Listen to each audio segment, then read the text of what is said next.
मोदी जी के नेतृत्व में तमिलनाडु में हमारी सरकार बनानी है या नहीं बनानी है। भारतीय जनता पार्टी के वरिष्ठ नेता के अन्नामलाई जी ತಮಿಳುನಾಡಿನಲ್ಲಿ ಮತ್ತೆ ಜೋರಾಗಿ ಕೇಳಿ ಬಂದ ಅಣ್ಣಾಮಲೈ ಹೆಸರು.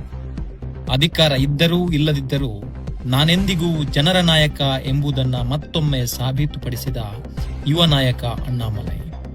ಬಿಜೆಪಿಯ ಮಾಜಿ ರಾಷ್ಟ್ರೀಯ ಅಧ್ಯಕ್ಷರು, ದೇಶದ ಗೃಹ ಮಂತ್ರಿಗಳು ಇರುವ ವೇದಿಕೆಯಲ್ಲೇ ಅಣ್ಣಾಮಲೈ ಹವ.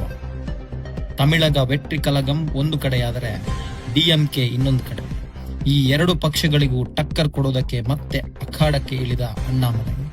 ತಮಿಳುನಾಡು ಬಿಜೆಪಿ ಮತ್ತು ಮಿತ್ರ ಪಕ್ಷ ಎಐಡಿಎಂಕೆ ನಡುವೆ ಎಲ್ಲವೂ ಸರಿಯಿಲ್ಲ ಅನ್ನುತ್ತಿದ್ದ ಅಭಿಪ್ರಾಯಗಳ ನಡುವೆ ಈ ಬೆಳವಣಿಗೆ ತಮಿಳುನಾಡು ಬಿಜೆಪಿ ಪಾಳಯದಲ್ಲಿ ಮತ್ತೆ ಚೈತನ್ಯ ತುಂಬಿದೆ.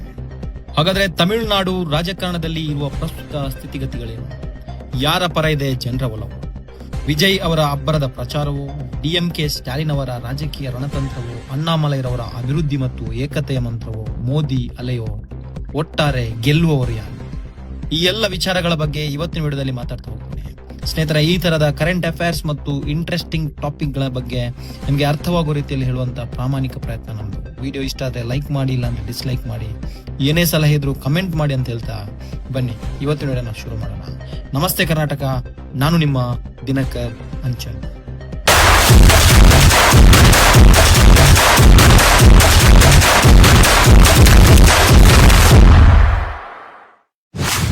ಸ್ನೇಹಿತರೆ, ತಮಿಳುನಾಡು ರಾಜಕಾರಣ ದೇಶದಲ್ಲಿ ಅತಿ ಹೆಚ್ಚು ಸುದ್ದಿಯಲ್ಲಿರ್ತದೆ. ಅದಕ್ಕೆ ಹಲವಾರು ಕಾರಣ. ಹೊಸ ಪಕ್ಷಗಳು, ಹಲವಾರು ನಾಯಕರು, ಹಲವು ಸಿದ್ಧಾಂತ, ಹೀಗೆ ಪ್ರತಿ ಬಾರಿಯೂ ತಮಿಳುನಾಡು ಒಂದಲ್ಲ ಒಂದು ರೀತಿಯಲ್ಲಿ ದೇಶದ ಗಮನ ಸೆಳೆಯುತ್ತಾನೆ ಇರ್ತದೆ. ಈ ಸಲ ಭಾರೀ ಸುದ್ದಿಯಲ್ಲಿರೋದು ವಿಜಯ್ ಅವರ ಹೊಸ ಪಕ್ಷ ಟಿವಿಕೆ ಮತ್ತು ಬಿಜೆಪಿಯ ಅಣ್ಣಾಮಲೈ.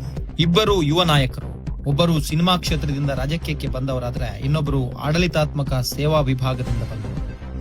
ವಿಜಯ್ ಸ್ಥಾಪಿಸಿದ ಪಕ್ಷ ಟಿವಿಕೆ.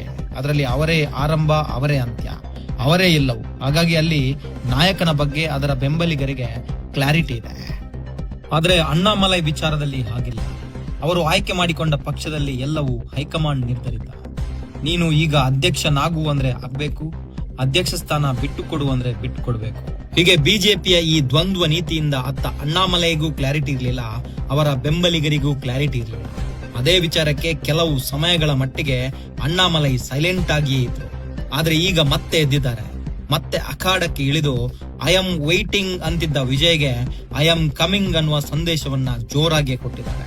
ಅಣ್ಣಾಮಲೈರವರ ಹವಾ ಒಂಚೂರು ಕಡಿಮೆ ಆಗಿಲ್ಲ ಅನ್ನೋದಕ್ಕೆ ತಮಿಳುನಾಡಲ್ಲಿ ಮೊನ್ನೆ ನಡೆದ ಬಿಜೆಪಿ ಮತ್ತು ಎಐಡಿಎಂಕೆ ಕಾರ್ಯಕರ್ತರ ಸಮಾವೇಶ ಮತ್ತೊಮ್ಮೆ ಸಾಕ್ಷಿಯಾಯಿತು. ಅಮಿತ್ ಶಾ ಅವರು ವೇದಿಕೆಯಲ್ಲಿ ಉಳಿದ ಬಿಜೆಪಿ ಮತ್ತು ಎಐಡಿಎಂಕೆ ನಾಯಕರ ಹೆಸರು ಹೇಳಿದಾಗ ಮೌನವಿದ್ದ ಕಾರ್ಯಕರ್ತರು ಅಣ್ಣಾಮಲೈ ಹೆಸರು ಹೇಳುತ್ತಿದ್ದಂತೆ ಹರ್ಷೋದ್ಗಾರ ಮುಗಿಲ್ಮುಟ್ಟಿತ್ತು. भारतीय जनता पार्टी के प्रदेश अध्यक्ष श्रीमान नयनार नागेंद्र जी,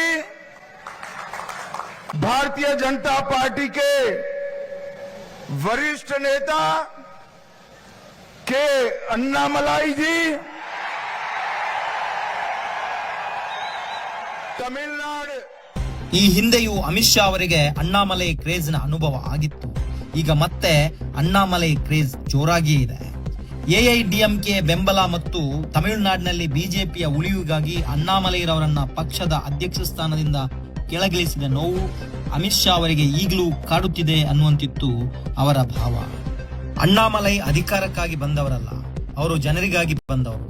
ಹಾಗಾಗಿ ಅಧಿಕಾರ ಇದ್ದರೂ ಇಲ್ಲದಿದ್ದರೂ ಅಣ್ಣಾಮಲೈ ನಮ್ಮ ನಾಯಕ ಅಂತ ಕಾರ್ಯಕರ್ತರ ಕೂಗು, ಹರ್ಷೋದ್ಗಾರ ಕೂಗಿ ಕೂಗಿ ಹೇಳುವಂತಿತ್ತು. ಇದಕ್ಕೆ ತಮಿಳುನಾಡಿನಲ್ಲಿ ಬಿಜೆಪಿ ನೆಲೆಯೂರಬೇಕಾದ್ರೆ ಅದಕ್ಕೆ ಎಐಡಿಎಂಕೆಯ ಮೈತ್ರಿ ಅತಿ ಅಗತ್ಯ.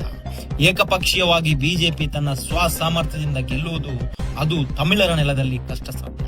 ಹಾಗಾಗಿ ಅಣ್ಣಾಮಲೈರವರ ಈ ಕಂಬ್ಯಾಕ್ ಮುಂದಿನ ದಿನಗಳಲ್ಲಿ ಬಿಜೆಪಿಗೆ ವರದಾನವಾಗಲಿದೆಯಾ? ಕಾದು ನೋಡಬೇಕಾಗಿದೆ. ಟಿವಿಕೆ ಮತ್ತು ಡಿಎಂಕೆಯನ್ನ ಎದುರಿಸುವಲ್ಲಿ ಸಫಲವಾಗುತ್ತಾ ಎಐಡಿಎಂಕೆ ಮತ್ತು ಬಿಜೆಪಿಯ ಮೈತ್ರಿ? ಅಣ್ಣಾಮಲೈರವರ ನೇರ ನಡೆನುಡಿಯ ನಾಯಕತ್ವದ ವರ್ಚಸ್ಸು ಟಿವಿಕೆಯ ವಿಜಯ್ರವನ್ನ ಎದುರಿಸುವಲ್ಲಿ ಯಶಸ್ವಿಯಾಗುತ್ತೆ. ಯಾರಾಗ್ತಾರೆ ಮುಂದಿನ ತಮಿಳುನಾಡು ಸಿಎಂ ಅನ್ನುವ ಪ್ರಶ್ನೆಗೆ ಇನ್ನು ಕೆಲವೇ ತಿಂಗಳುಗಳಲ್ಲಿ ಉತ್ತರ ಸಿಗಲಿದೆ.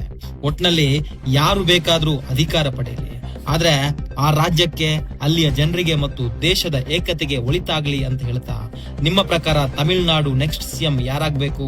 ಅಣ್ಣಾಮಲೈರವರ, ವಿಜಯ್ ರವರ? ಕಮೆಂಟ್ ಮಾಡಿ ಅಂತ ಹೇಳ್ತಾ ಮುಂದಿನ ವಿಡಿಯೋದಲ್ಲಿ ಮತ್ತೆ ಸಿಗ್ತೀನಿ. ನಮಸ್ಕಾರ. चलेगी भाई, இந்த குரல்லாம் பத்தாது. सभी लोग हाथ उठाइए जरा, दोनों हाथ उठाइए, विजय के संकल्प की मुट्ठी बीजिए, உறுதியான உறுதிப்பாட்டை வெளிப்படுத்துங்கள். உங்கள் கைகளை உயரே உயர்த்துங்கள். और प्रचंड आवाज से बोलिए, உரத்த குரலில் முழக்கம் செய்யுங்கள். भारत माता की